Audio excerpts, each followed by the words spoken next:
Como começou? O senhor já nasceu cristão? Foi... É difícil falar, eu nasci cristão. Sim.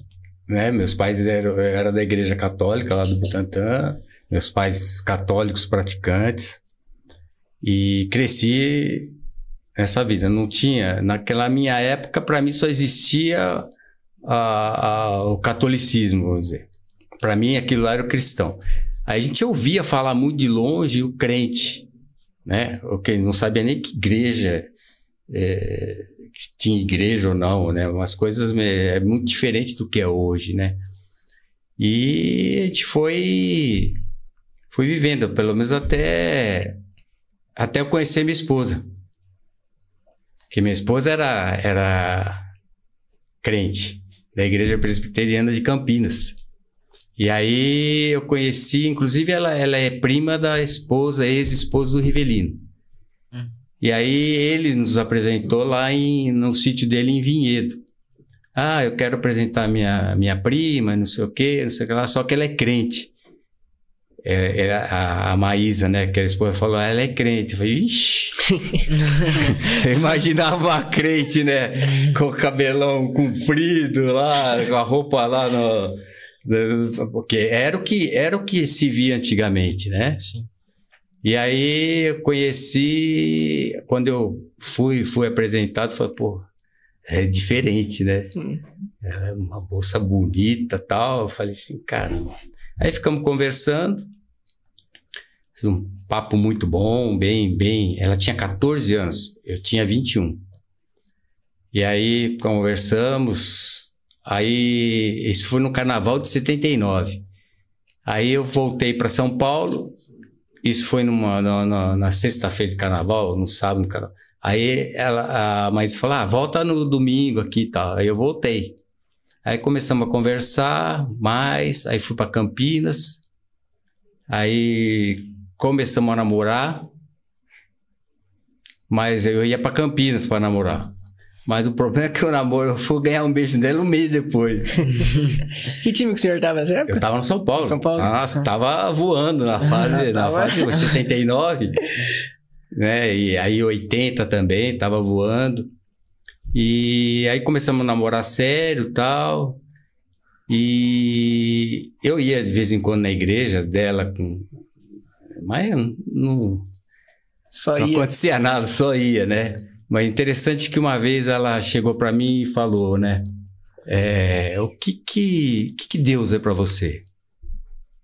Eu falei, Deus para mim, eu acho que ele se agrada, né? De mim, assim, do jeito que eu sou, eu acho que faço todas as coisas certas e tal.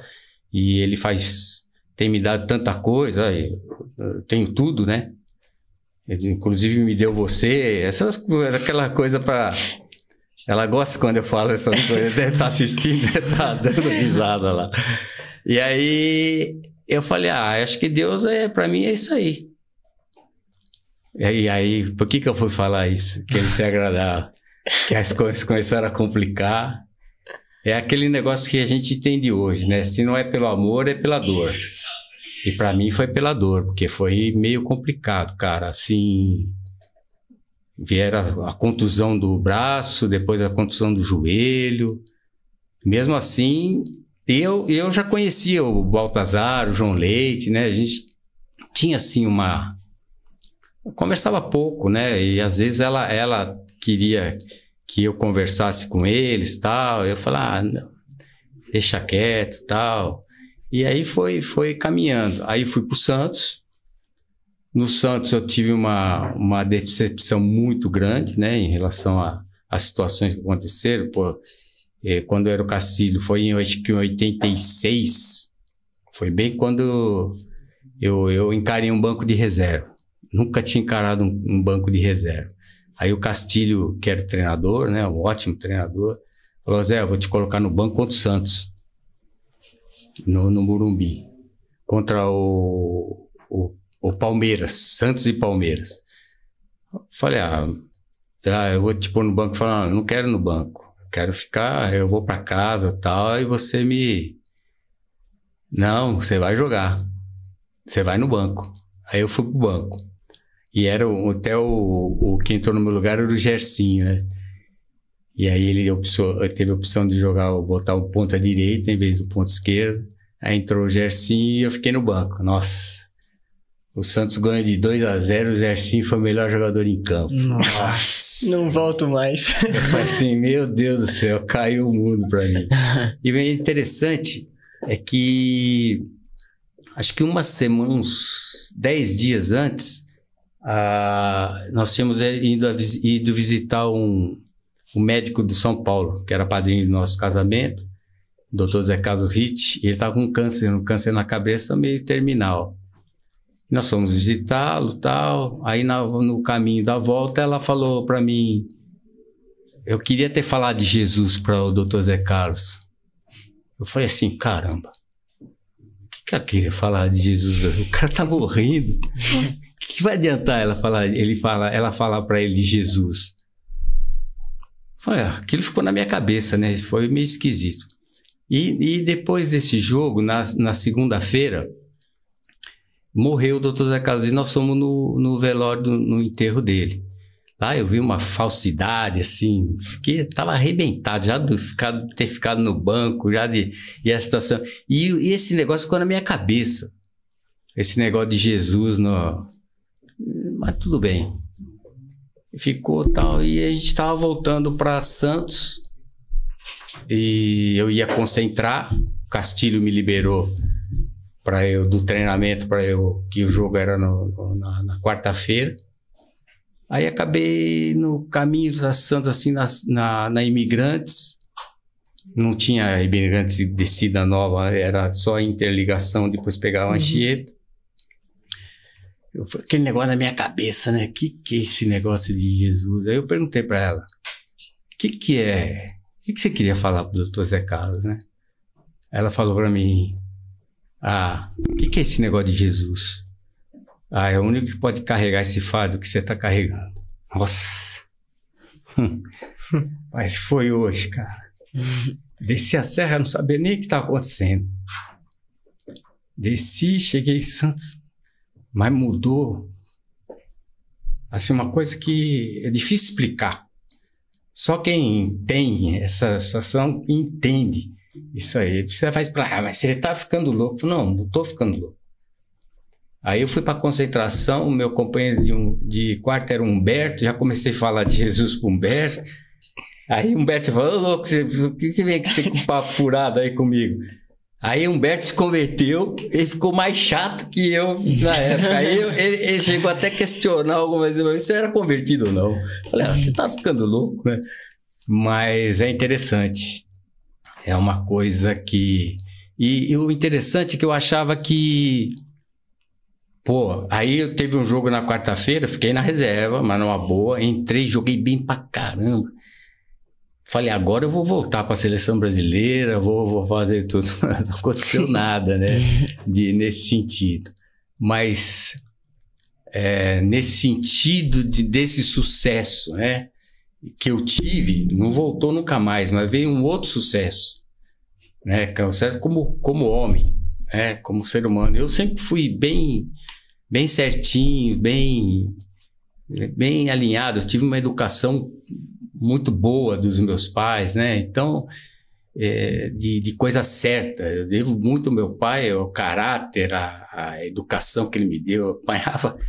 Apanhava na época, vai bater hoje. Se fosse hoje, meu pai ia prisão perpétua. Eu apanhava pelo menos um dia sim, um dia não, era couro comia lá em casa, né?